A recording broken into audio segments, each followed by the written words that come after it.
My name is Caleb Moore. I'm 34 years old, a senior systems engineer with 2 cybersecurity patents and 9 years of service in digital risk analytics. I've built firewalls for Fortune 500 companies, consulted on data ethics for congressional panels, and once flagged a financial breach within 3 minutes of detection, faster than the firm's own alert system. But none of that mattered the day I opened a letter and found a loan I'd never signed, with my name on it. It was a Thursday. Seattle rain blurred the kitchen window, and my coffee had already gone cold. The envelope looked harmless, just thick enough to mean trouble. $200,000. Final notice. Signed by me. Except I hadn't. And the co-signer? Eleanor Moore, my mother. At first, I thought it had to be a mistake. Maybe a phishing scam, a typo. Something solvable with a phone call and a deep breath. But then I saw the IP address on the e-signature. My childhood home. And just like that, the cold didn't come from the rain anymore. It came from knowing. This wasn't an accident. It was a choice. Theirs. I wish I could say that was the worst of it. That it ended there, with a forged signature and a bruised trust. But 10 days later, my brother Ryan closed on a new house. With the money. And standing in the backyard, arms slung around his shoulders, was my ex. I used to think the worst kind of betrayal was silence. I was wrong. The worst kind is when silence signs your name. And that night, as I stared at the forged paperwork, something shifted. I stopped being the quiet one. And just like that, everything changed. The envelope had that impersonal thickness. One of those you hope is junk but no, deep down, won't be. Caleb turned it over slowly, the Wells Fargo Bank logo embossed on the front like a stamp of foreboding. He sat at his kitchen counter, the gray Seattle rain pattering softly against the window pane, making the room feel smaller, closer. He tore the seal open, heart thudding in a rhythm that made no sense, and unfolded the letter. Final notice, loan default, $200,000 past due. He blinked. Then again, a loan? He hadn't taken out anything more substantial than a Costco membership this year. Caleb grabbed his phone, knuckles tightening. The past due notice had his name, address, even his social security number. All correct. It wasn't a scam. It wasn't a mistake. His thumb hovered over the keypad, hesitating only a second before dialing the bank. Thank you for calling Wells Fargo. This is Deidre. How can I help you? I got a notice about a loan. It must be a mistake. Let me pull up the account, sir. May I have your full name and the loan reference number? He gave both, his voice flatter than he expected. She paused, then continued in that professional monotone. Mr. Caleb Moore, yes. I see the account here. Loan number ending in 3917. Disbursed March 16th, 2023. Balance outstanding, $198,650.24. His mouth went dry. Number I didn't apply for that. I never signed anything. The funds were deposited into a joint account under your name and a co-applicant, Eleanor Moore. The words clanged in his head. His mother's name. Caleb stood abruptly, the stool legs screeching across tile. There must be a mistake. I don't have a joint account with... He stopped. He remembered the text now, a few weeks back.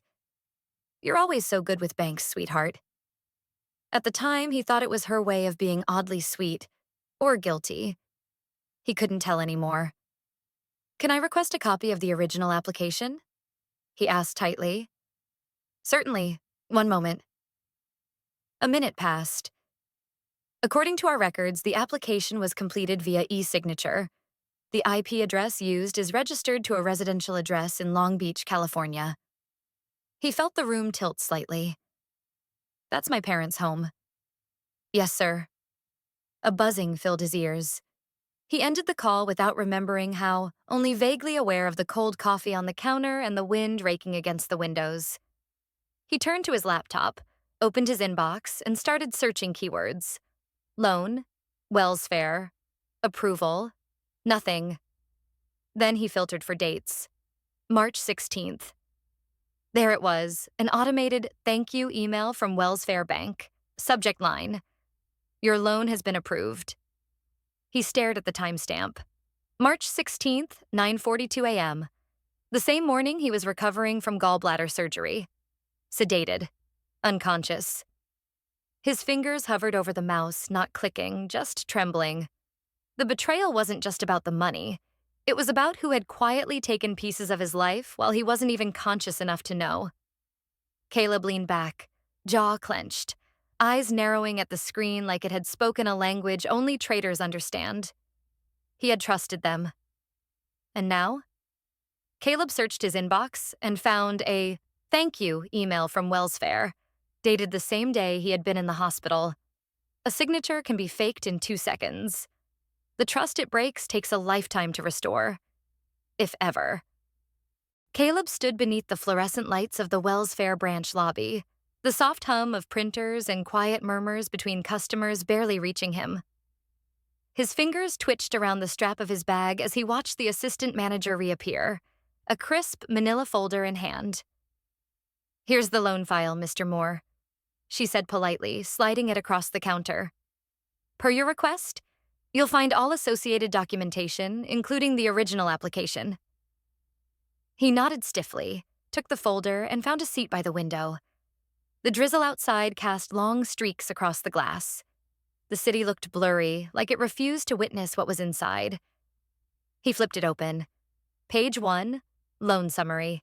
Page 2, borrower information. Page 3, there it was. Signature, Caleb Moore, in his handwriting. Only, it wasn't. It looked right at first glance.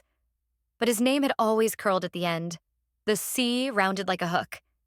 This one had a jagged finish, the M just slightly off, like someone practicing his name without knowing the hand behind it. He scanned lower and spotted the IP address tied to the notarization. His chest tightened. Long Beach, California, his parents' home. The assistant manager lingered nearby. "Is everything in order?" "Yes," Caleb lied, closing the folder and standing. "Thanks for your help." 15 minutes later, he sat across from Chloe at a downtown cafe, rain tapping lightly against the windows. She hadn't changed much. Still the same direct gaze, sharp voice, and no patience for fluff. "Okay, walk me through it," she said, sipping a lukewarm chai. Caleb exhaled. "Loan in my name. Forged signature. IP address points to my parents' house. And now I know exactly where the money went." Chloe raised a brow. "Ryan?" Caleb gave a bitter smile. 10 days after the loan was issued, he bought a new place in Tacoma. Dream house, 4 bedrooms, detached garage. Guess who co-signed the mortgage? Chloe shook her head. "That's beyond shady. And illegal." He nodded. "And the kicker? The whole time I was in the hospital recovering, my parents were apparently submitting my application." Chloe leaned forward, voice lowering. "You need a civil attorney. I know someone who specializes in fraudulent signatures and financial misconduct. She's ruthless." "I'll take ruthless," Caleb said, fingers curling around his mug. There was a pause, thick with history. "You never talk about your family," she said carefully. "I funded Ryan's first car when I got my first tech job," Caleb muttered. "Paid for the down payment. You know what he told people? That Mom and Dad gifted it to him." Of course he did. He glanced out the window, rain slipping down the glass like the tension in his chest. They've always backed him. I was the fallback, the quiet one, the one who didn't ask for much. Chloe didn't offer pity, just presence, which was better. She opened her laptop. "Let's dig a little. I want to see the property record." Together, they searched county records, Chloe's fingers flying over the keyboard. A moment later, the screen lit up with a listing. "Bingo," she said. "Ryan Moore. Full ownership. Mortgage issued March 26th. Caleb leaned in. "That's 10 days after the loan cleared." "Looks like the money went straight to his down payment." He didn't speak for a long beat. His pulse drummed low, steady, purposeful. He reached for his phone, almost on instinct. Opened social media, searched Ryan's profile. It was there, one picture. A barbecue in the backyard of a new home, sunshine casting golden tones across the trimmed grass. Front and center, Logan, Caleb's ex, arms slung around Ryan's shoulders, smiling like he belonged. Caleb sees a picture on social media.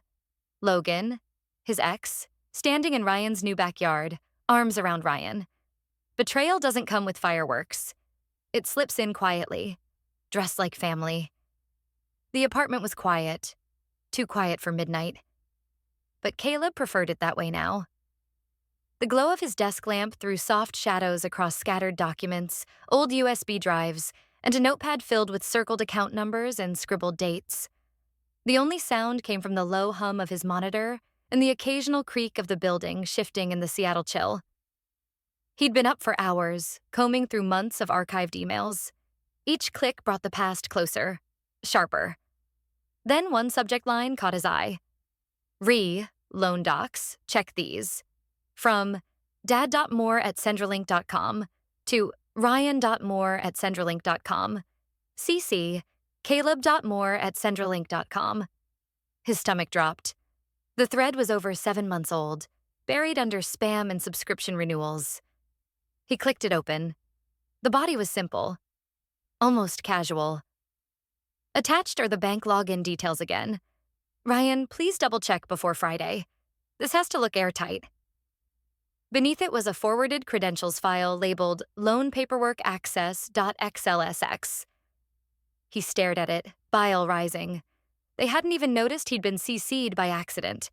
Or maybe they had, and assumed, like always, that he'd keep quiet. He leaned back in his chair, letting the silence stretch. Then he opened his terminal window and began cross-referencing login timestamps with old IP logs from his personal router. Back when he lived at the family home, he'd installed a backup system that still pinged every login from the main Wi-Fi. He'd forgotten to disconnect it after moving out. There it was, March 14th, March 15th, and March 16th. 3 separate logins, all matching the timestamps on the loan application. All from the same IP. All tagged home router. His jaw clenched. A notification pinged. Chloe was calling. He answered without a word. She didn't bother with greetings either. "You look like hell." "I found something," he said, dragging the email window into view and sharing his screen. Her eyes narrowed. "Forwarded bank credentials? From your dad. That's digital intent. I've got IP logs to match. Dated, archived, still stored on my cloud server." Chloe whistled low. This is starting to look deliberate. Not just forgery, collusion. "Not done yet," he said, clicking over to a spreadsheet Chloe had helped him set up earlier that week. A document trail, complete with metadata snapshots, IP confirmations, and email chains. She had pushed him to make it airtight. Every claim backed, every accusation surgically precise. He scrolled to a recent transaction report. "All 200 grand?" she asked. He nodded grimly. "Transferred to a joint account, Ryan and our dad, within 48 hours. She leaned back on her end, exhaling. "That's theft." He didn't reply. His phone buzzed. A calendar alert. Spring 2024, Ryan and Logan engagement party. The invitation had been sent to the family group thread. Caleb wasn't on it. He had only found out because his cousin had forwarded it to him, just in case. They didn't even bother pretending anymore. He minimized the calendar and opened another tab.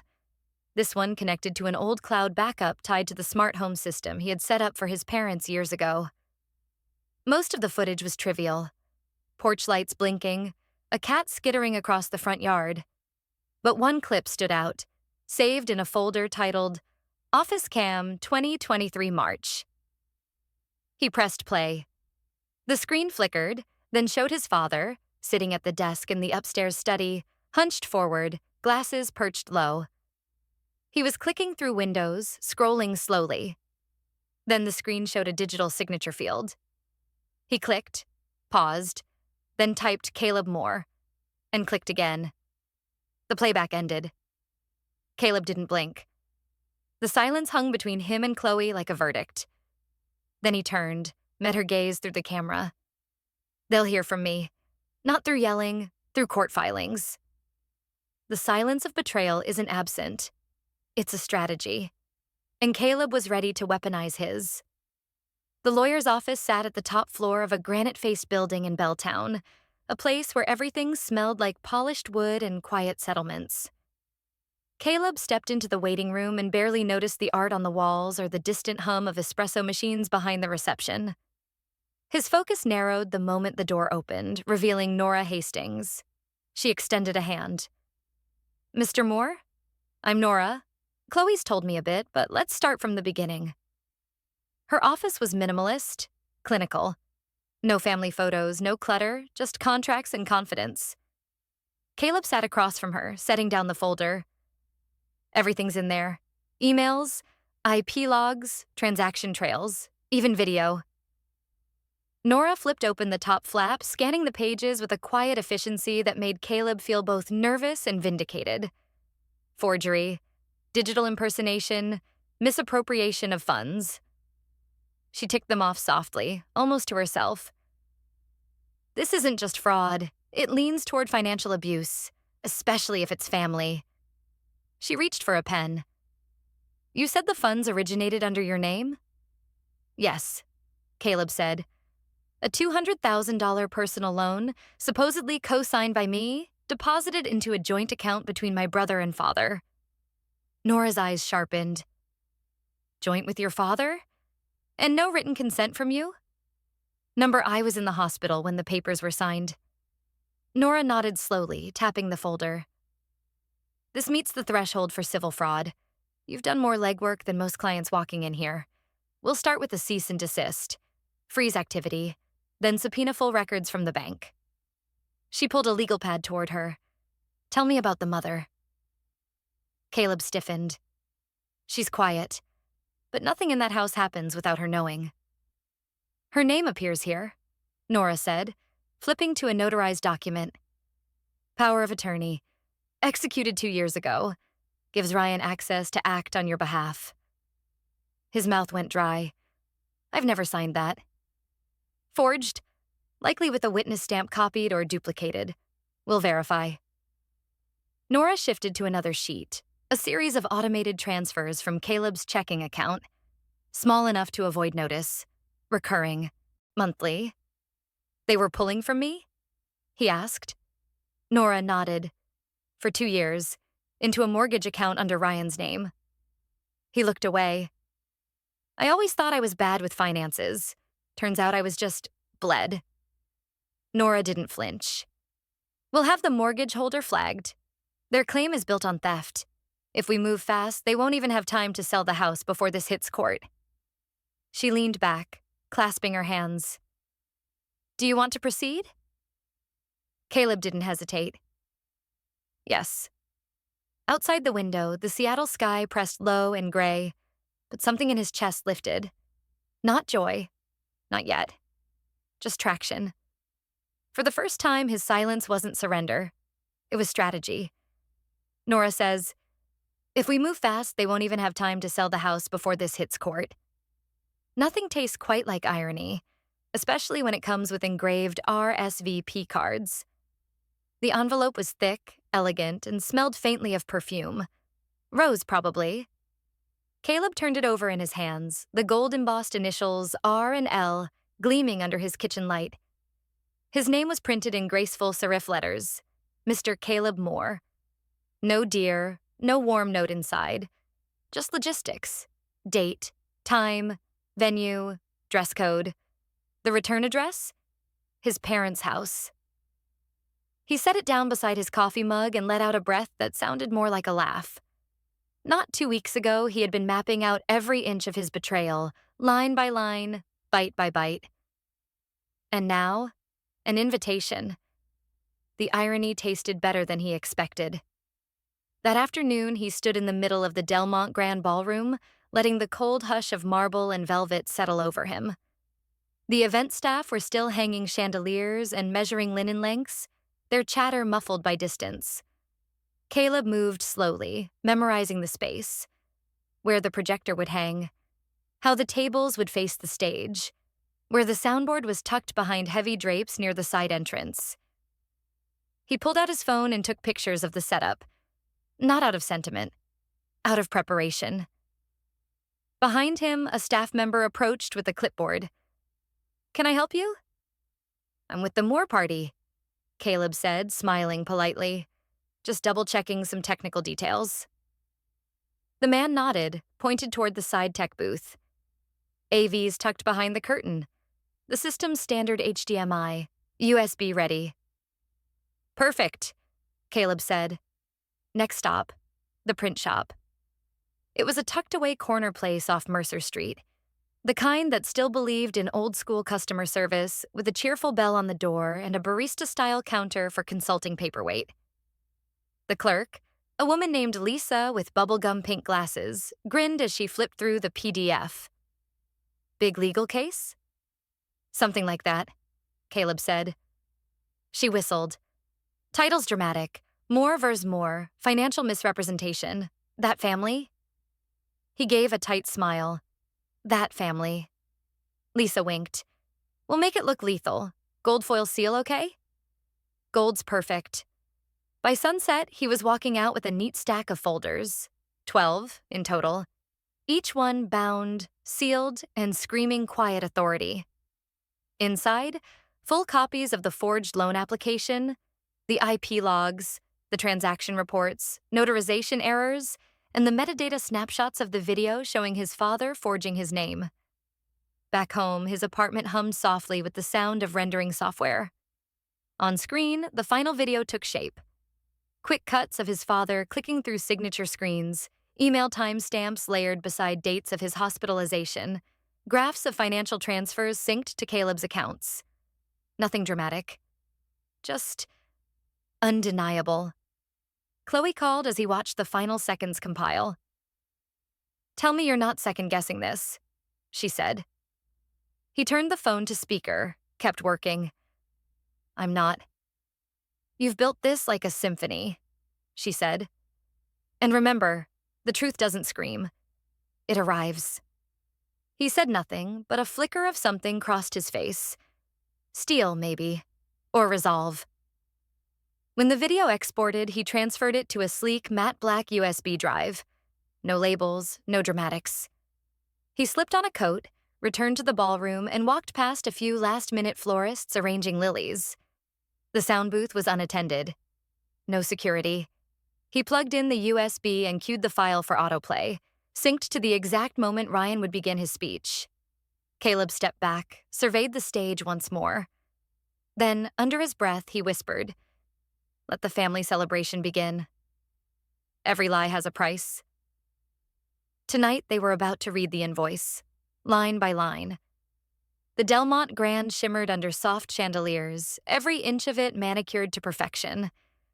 Champagne flutes caught the light like crystal prisms, and a string quartet hummed Vivaldi in the corner. The air smelled of white roses and designer cologne. Guests mingled in silks and tuxedos, laughing over hors d'oeuvres, oblivious to the fault line beneath their feet.